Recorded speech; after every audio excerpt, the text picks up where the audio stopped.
Next problem अपनी air balloon problem. इसमें भी एक छोटी सी बात याद रखनी है बस, बाकी सारे कॉन्सेप्ट आपको ऑलरेडी आते हैं, बस छोटी थोड़ी सी जगह पर फंस जाते हैं और उसी चीज़ के बारे में, उसी चीज़ की वजह से पूरी प्रॉब्लम को आप छोड़ देते हैं, बहुत ही डिफिकल्ट मांग लेते हैं। देखो क्या है कि जब कोई इसमें एक नोट लिख लेना है आपको, बहुत ही इंपॉर्टेंट है, ये पूरी फिजिक्स में काम आने वाला है। When a object release from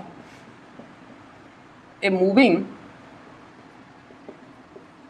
frame, moving frame से क्या कर रहा है, कोई भी ऑब्जेक्ट रिलीज किया जा रहा है, then velocity, then at that instant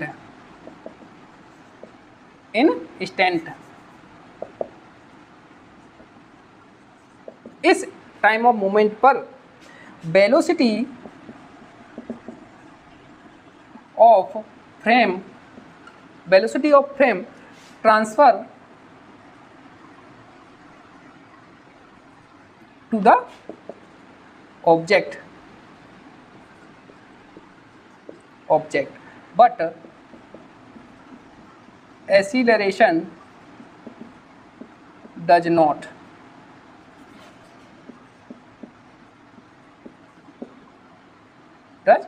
बस ये याद है आपको, ये लाइन याद है आपको, ये कॉन्सेप्ट क्लियर है तो इस क्वेश्चन में कुछ भी नहीं है, सारी चीजें आपको आती हैं। जैसे कि देखो मैंने क्या किया, ये है एक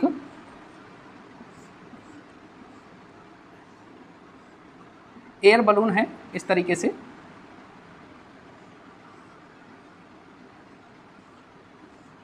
ये कितनी v वेलोसिटी से मूव कर रहा है, v वेलोसिटी से ऊपर जा रहा है और एक्सीलरेशन कितना है, एक्सीलरेशन है इसका a, एक्सीलरेशन है a, लेकिन एक चिंटू यहाँ पर बैठा हुआ है, चिंटू यहाँ पर खड़ा हुआ है, ठीक है। तो चिंटू ने एक यहाँ पे एक बॉल ड्रॉप कर दी, क्या कर दी, बॉल ड्रॉप कर दी इधर, जैसे ही चिंटू ने ये पकड़ा और बॉल को ड्रॉप कर दिया, ठीक है ना। और ये बलून कितने जा रहा है, v वेलोसिटी से और a एक्सीलरेशन से ऊपर जा रहा है। उस टाइम पे चिंटू ने बॉल पकड़ा और इसको ड्रॉप कर दिया, फ्री कर दिया, कोई वेलोसिटी नहीं थी, डायरेक्ट ब्लॉक क्या कर दिया, फ्री कर दिया, यानी कि ड्रॉप कर दिया। तब इस ब्लॉक के पास जो वेलोसिटी होगी, वो जो फ्रेम में बैठा हुआ है चिंटू, उसकी जो वेलोसिटी है वही वेलोसिटी इस ब्लॉक पे जिस टाइम वो छोड़ेगा इसको, इस पर ट्रांसफर हो जाएगी, लेकिन इसका एक्सीलरेशन ट्रांसफर नहीं होगा, केवल वेलोसिटी ट्रांसफर होगी इस फ्रेम की इस ऑब्जेक्ट पर, एक्सीलरेशन नहीं होगा। जैसे ही वो फ्री करेगा, इसको ड्रॉप करेगा, तब सोचो उसने ग्रेविटी को सौंप दिया, ले जी ले अपनी जिंदगी, अब ये तेरे हवाले, मुझे कोई मतलब है नहीं, बस वेलोसिटी दे दी और इसकी वेलोसिटी घटानी है कि बढ़ानी है वो अब मेरे हाथ में नहीं है, वो ग्रेविटी के हाथ में है। समझे कि नहीं। तो एक्सीलरेशन इसको नहीं मिलेगा, ओनली क्या मिलेगा, वेलोसिटी मिलेगी। क्या मिलेगी, वेलोसिटी मिलेगी v से और एक्सीलरेशन कितना रहेगा, एक्सीलरेशन रहेगा g की वैल्यू -g। समझे, वेलोसिटी इसी की वेलोसिटी मिल जाएगी लेकिन एक्सीलरेशन नहीं मिलेगा, एक्सीलरेशन ग्रेविटी में लग जाएगा। तो यहां से लिख सकते हो कि यहां से लिख सकते हो air balloon at instant at that instant, इस टाइम पे एयर बलून की बात करूं तो वेलोसिटी कितनी है, वेलोसिटी है v, पॉजिटिव v, ठीक है ना। एक्सीलरेशन कितना है, पॉजिटिव a, ऊपर जा रहा है ना, पॉजिटिव a, सिंपल। लेकिन यही बात करूं फॉर ऑब्जेक्ट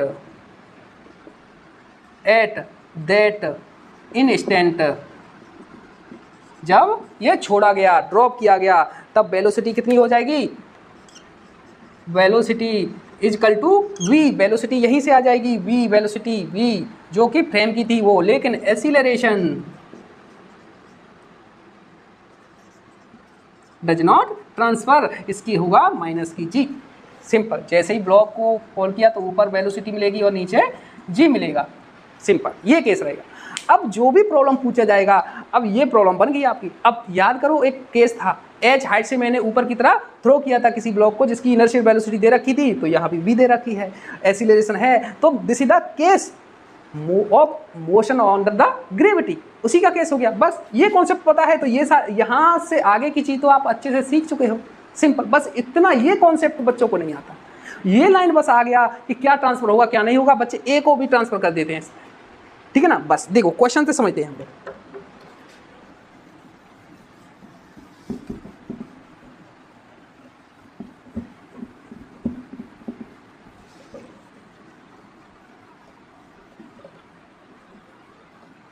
मैं एग्जाम्पल ले लेता हूं, example suppose this is the ground, this is the ground. Ground पे क्या है, ये जो एयर बलून है ग्राउंड पर रखा हुआ है इस तरीके से,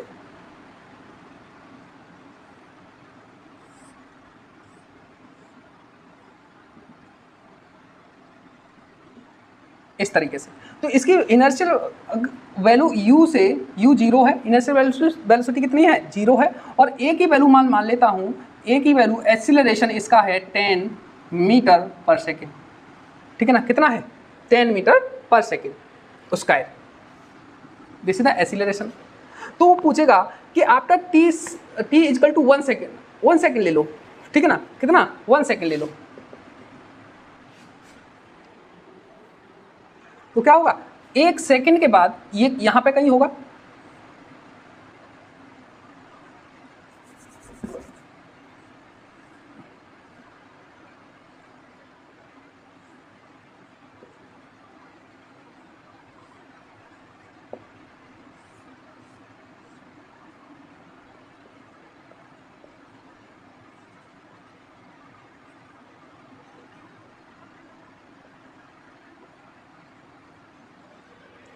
क्या होगा देखो,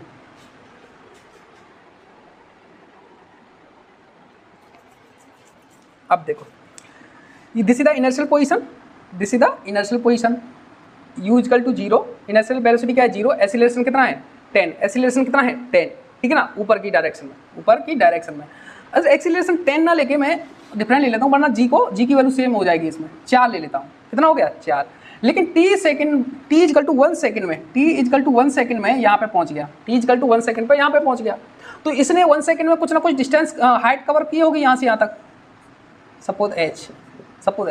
जब t सेकेंड में क्वेश्चन बोलता है t सेकेंड बाद एक यहाँ पे चिंटू बैठा है ना, उसने एक स्टोन को ड्रॉप कर दिया, एक स्टोन को ड्रॉप कर दिया, तो वो पूछेगा इस ड्रॉप द्वारा अर्थ के ग्राउंड पर पहुँचने में कितना टाइम लगेगा।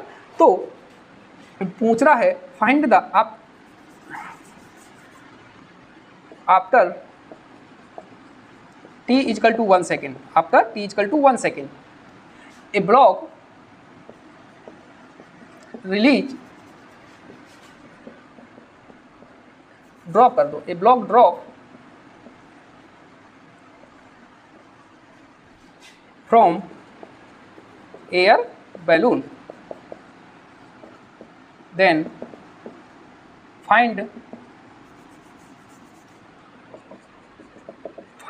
time taken by block to reach the ground। Ground तक पहुंचने में, यहां से यहां तक ग्राउंड तक पहुंचने में कितना टाइम लगेगा ये पूछ रहा है।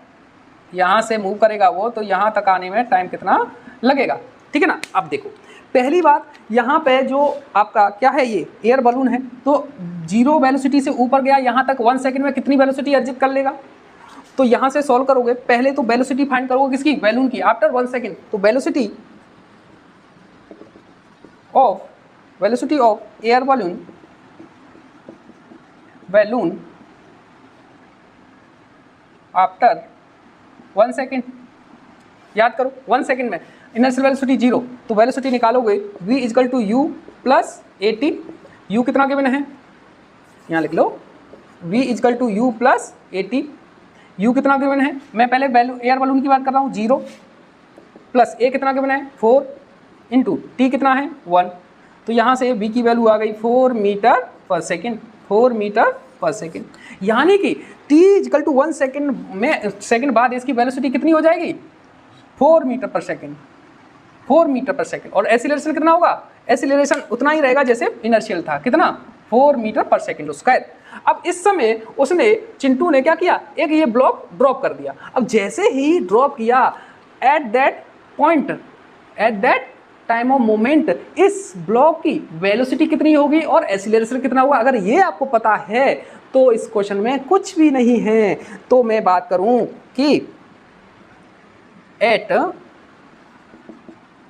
यहां बात करूं एट दैट इंस्टेंट की बात करूं, ये ब्लॉक है, जैसे ही उसने ड्रॉप किया तो उसको ड्रॉप जिस टाइम पे कर रहा है उस टाइम पे इस फ्रेम की वेलोसिटी कितनी है? 4 मीटर पर सेकंड। तो इसको वेलोसिटी मिल जाएगी कितनी? 4 मीटर पर सेकंड। कितने? अपवर्ड डायरेक्शन में 4 मीटर पर सेकेंड। और एसिलेरेशन कितना हुआ? यहाँ पे एसिलेरेशन फ्रेम का है 4 मीटर पर सेकंड, लेकिन जैसे ही ये ड्रॉप कर देगा फिर ये बोल देगा अब मुझे मतलब नहीं है, ये किस, अब ग्रेविटी से बोल देगा अब तू संभाल ले इसको। तो यहाँ पे ग्रेविटी, अब एक्सीलरेशन ग्रेविटी हो जाएगा, सिंपल। अब तो कुछ नहीं है क्वेश्चन में, अब ये केस पढ़ चुके हो। अब हाइट कितनी है, यहाँ से यहाँ तक हाइट कितनी कैलकुलेट करोगे? अब पहले हाइट भी पता होना चाहिए, वेलोसिटी पता चल गई। अब इस बलून द्वारा 1 सेकंड में कितना हाइट कवर किया, यही निकाल लेता हूँ, इसे हटा देता हूँ। हाइट निकालोगे, h = ut plus half G T square. तो 0 इनर्शियल वेलोसिटी, मैं एयर बलून की बात कर रहा हूँ, t = 1 plus half into this is the ए की वैल्यू कितनी है? 4 इंटू 1 का स्क्वायर। तो इस 2 ने 4 को 2 बार मार दिया तो कितना हो गया? h = 0, दिस इज द 2, यानी कि 2 मीटर। अरे यार, यानी कि इसने, एयर बलून ने 1 सेकंड में 2 मीटर की हाइट कवर कर ली। कितनी हाइट पर है? 2 मीटर पे। h = 2 metre, simple. अब मुझे बात करो, अब मुझे बताओ कि ये जो ब्लॉक है, ये जो ब्लॉक है यहाँ से रिलीज हुआ, यही देख लो, ये देख लो, यहाँ से रिलीज हुआ तो इसकी वेलोसिटी जो प्लेटफॉर्म की, इस वेलोसिटी वही मिल जाएगी, यानी कि ये मिल जाएगा। इधर डायरेक्शन में वेलोसिटी है कितनी? 4 मीटर पर सेकेंड, ठीक है। अच्छा, एसिलेरेशन कितना रहेगा? एसिलेरेशन रहेगा आपका माइनस, एसिलेरेशन रहेगा माइनस की जी। और हाइट कितनी है? हाइट माइनस की 2 मीटर। डाउनवर्ड डायरेक्शन में मैं यहाँ इसके लिए इक्वेशन लगाऊंगा तो इसे ओरिजिन मानूंगा, तो डाउनवर्ड डायरेक्शन में नेगेटिव लूंगा तो ये हो जाएगी -2। तो अब निकालो कितने टाइम में लगेगा यहाँ से यहाँ तक पहुँचने में, तो कितना रहेगा? h = फॉर ऑब्जेक्ट, मैंने एयर बलून से इसकी वेलोसिटी पता कर ली जो कि इस पर ट्रांसफर होनी थी, और इसकी हाइट पता कर ली, जहाँ से हाइट में इसमें इक्वेशन लगाऊंगा h = ut plus half minus की हाफ जी टी स्क्वायर, ठीक है ना। वैल्यू पुट करो, ये फॉर्मूला अप्लाई करना है, ठीक है ना। अच्छा, यहाँ देखो हाइट कितनी है? -2, डाउनवर्ड डायरेक्शन में तो -2 = u, इनर्शियल वेलोसिटी यहाँ पे इसके लिए कितनी है? 4 into T minus half into 10 T square, ठीक है। 2 ने 10 को 5 टाइम्स किया, ठीक है। तो कितना बचा? 5t square. मैं इधर ले आऊँ तो 5t स्क्वायर को मैं इधर ले आया, ठीक है ना। नेगेटिव पॉजिटिव हो गया, इधर क्या बचा?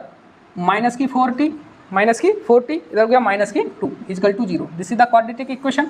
इसका सॉल्यूशन निकालो, टी की वैल्यू जो निकलेगी उसमें पॉजिटिव वैल्यू आएगी, वही आंसर रहेगा, क्योंकि नेगेटिव वैल्यू होगी, एक पॉजिटिव होगी, नेगेटिव टाइम पॉसिबल नहीं होता है। तो मैं एक डायरेक्ट फॉर्मूला लिख सकता हूँ। डायरेक्ट फॉर्मूला क्या होता है? t = -b plus minus square root b square minus की 4ac डिवाइड बाई 2a। इसे सॉल्व कर सकते हैं। तो मैं इसकी वैल्यू पुट करूँ यहाँ पे, इस फॉर्मूले को यहाँ लिख लो। अगर मैं यहाँ पर t की वैल्यू लिखूँ -b प्लस माइनस अंगुण में b square minus 4ac divide by 2a, ये फॉर्मूला मैंने यहाँ से टाइम का निकालने के लिए यूज कर सकता हूँ, है ना।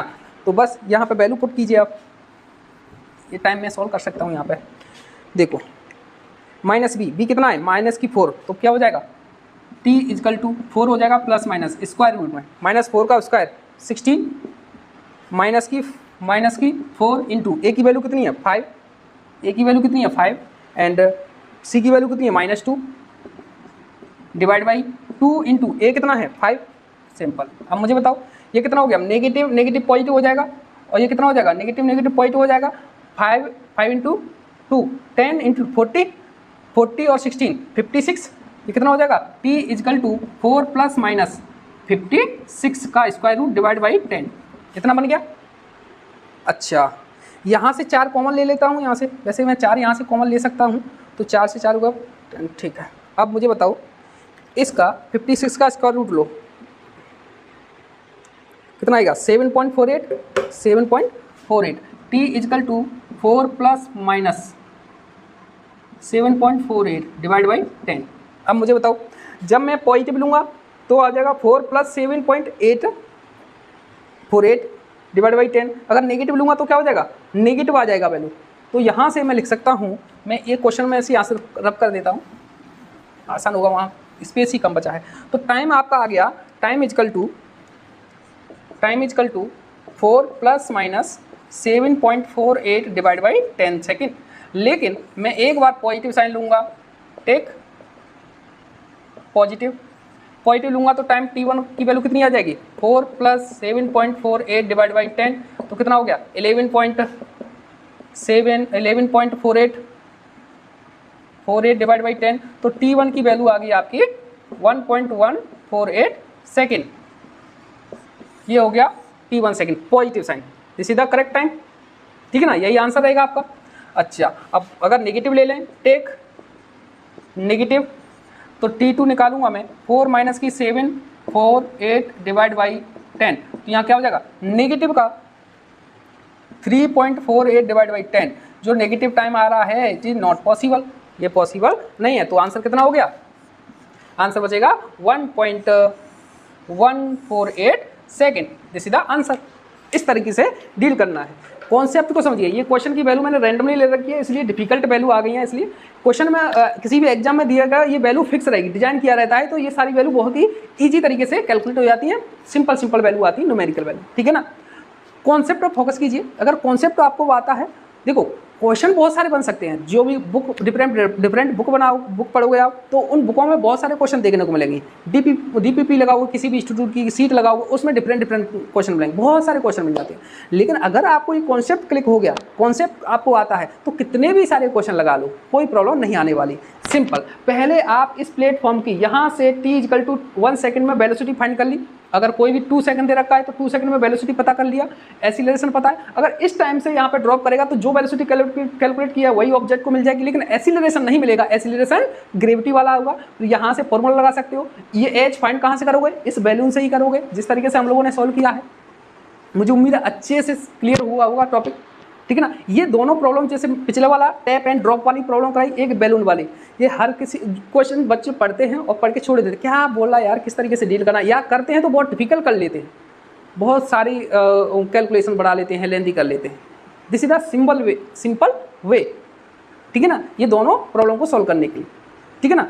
तो नेक्स्ट हम वीडियो से हम लोग नेक्स्ट अपना टॉपिक स्टार्ट करेंगे ग्राफ्स, ठीक है ना, जो काइनेमेटिक्स के जो ग्राफ होते हैं, displacement versus time, velocity versus time, acceleration versus time, these are kinematics graph, इनके बारे में डिस्कस करेंगे और उसमें बहुत सारी चीज़ें आपको सीखने को मिलेंगी, इंटरेस्टिंग बात है, ठीक है ना। तो मिलते हैं नेक्स्ट वीडियो में।